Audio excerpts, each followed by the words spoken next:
Caros irmãos, queridas irmãs, louvado seja o nosso Senhor Jesus Cristo, para sempre seja louvado. Hoje, dia 5 de setembro, terça-feira da 22ª semana do Tempo Comum, estamos assim vivenciando o mês da Bíblia, o mês da Sagrada Escritura. E é com muita alegria que eu convido você e convido toda a sua família para juntos partilharmos a Palavra de Deus nesse dia de hoje, onde iremos assim partilhar o Evangelho de Lucas, capítulo 4, versículo 31 ao 37. O Senhor esteja convosco, Ele está no meio de nós. Proclamação do Evangelho de Jesus Cristo, segundo Lucas, glória a vós, Senhor. Naquele tempo, Jesus desceu a Cafarnaum, cidade da Galileia, e aí ensinava aos sábados. As pessoas ficavam admiradas com os seus ensinamentos, porque Jesus falava com autoridade. Na sinagoga havia um homem possuído pelo espírito de um demônio impuro, que gritava em alta voz: "O que quer de nós, Jesus Nazareno? Vieste para nos destruir? Eu sei quem tu és. Tu és o Santo de Deus." Jesus o ameaçou, dizendo: "Cala-te e sai dele." Então o demônio lançou o homem no chão, saiu dele e não lhe fez mal algum. O espanto se apossou de todos e eles comentavam entre si: "Que palavra é essa? Ele manda nos espíritos impuros com autoridade e poder, e eles saem." E a fama de Jesus se espalhava por todos os lugares da redondeza. Palavra da salvação, glória a vós, Senhor. Caros irmãos, queridas irmãs, ao percebermos assim o relato deste evangelho de hoje, podemos perceber que a ação demoníaca escraviza e aliena o homem, impedindo de pensar e agir por si mesmo. Por exemplo, as ideologias, propagandas, estruturas, sistemas e tantas outras coisas. Outros pensam e agem através dele.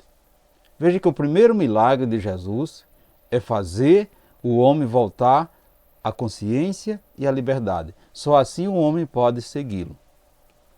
O evangelista não diz qual era o ensinamento de Jesus.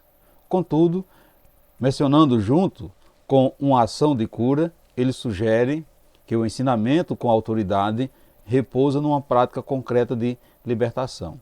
Então perceba que, com sua ação, Jesus interpreta as Escrituras de modo superior a toda a cultura dos doutores da lei.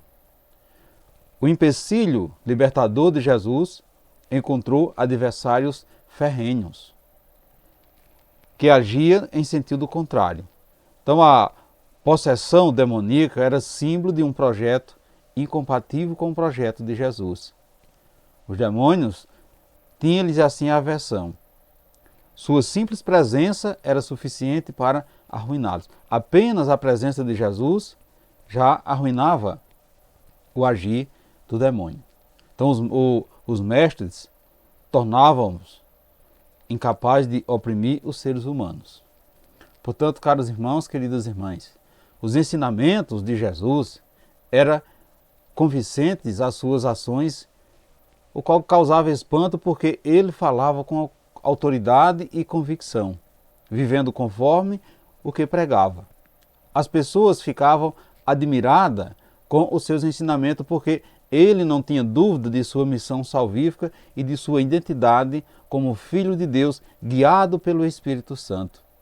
Ele tinha conhecimento do que estava ensinando e falava com firmeza porque vivencia o que pregava.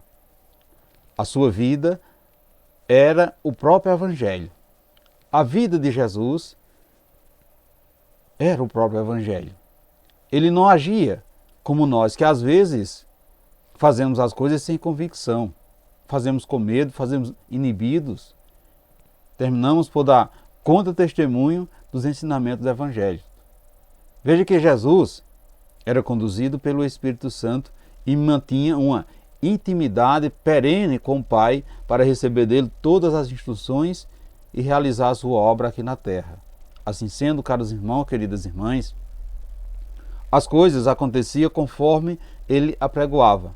Não vacilava e, consequentemente, até os demônios o reconhecia e também os obedecia. Os espíritos maus era submisso às suas autoridades, mais ainda que os fariseus e doutores da lei. Então Jesus deixou para nós a incumbência de também mandar calar os espíritos impuros e libertar os cativos. Veja a nossa missão: calar os espíritos impuros e libertar os cativos. No entanto, caros irmãos, queridas irmãs, para que isso seja possível, precisamos também entrar em sintonia com o Pai, através da oração, e pedir que o Espírito Santo se manifeste em nós por o nosso intermédio. Com efeito, nós também podemos fazer o que Jesus fez e podemos fazer muito mais ainda. Portanto, o poder do Espírito Santo, a fé em Jesus, é a coerência da nossa vida, nos farão ter autoridade na pregação e na ação, dando testemunho ao mundo de que Jesus continua vivo no meio de nós.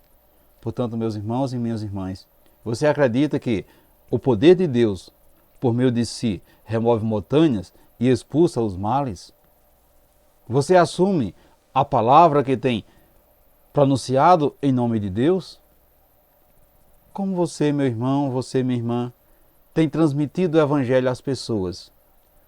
Falando ou vivendo o Evangelho? Você tem autoridade sobre os espíritos maus? O que falta em você para que isso aconteça? Reflita nesse dia de hoje, caríssimos irmãos, queridas irmãs, e peçamos ao Pai para nos fazermos fortes, para enfrentarmos e vencer as forças malignas que cruzam os nossos caminhos, tentando nos afastarmos do Pai. Como Jesus, queremos abalar o poder do mal deste mundo, sendo coerente na vivência do Evangelho, vivenciando os ensinamentos de Jesus. Assim seja. Amém. Portanto, meus irmãos, minhas queridas irmãs, desejo a todos vocês uma santa e abençoada terça-feira e que desça sobre vós, sobre vocês, sobre sua família, a bênção desse Deus que é todo-poderoso, Ele que é Pai, Filho e Espírito Santo.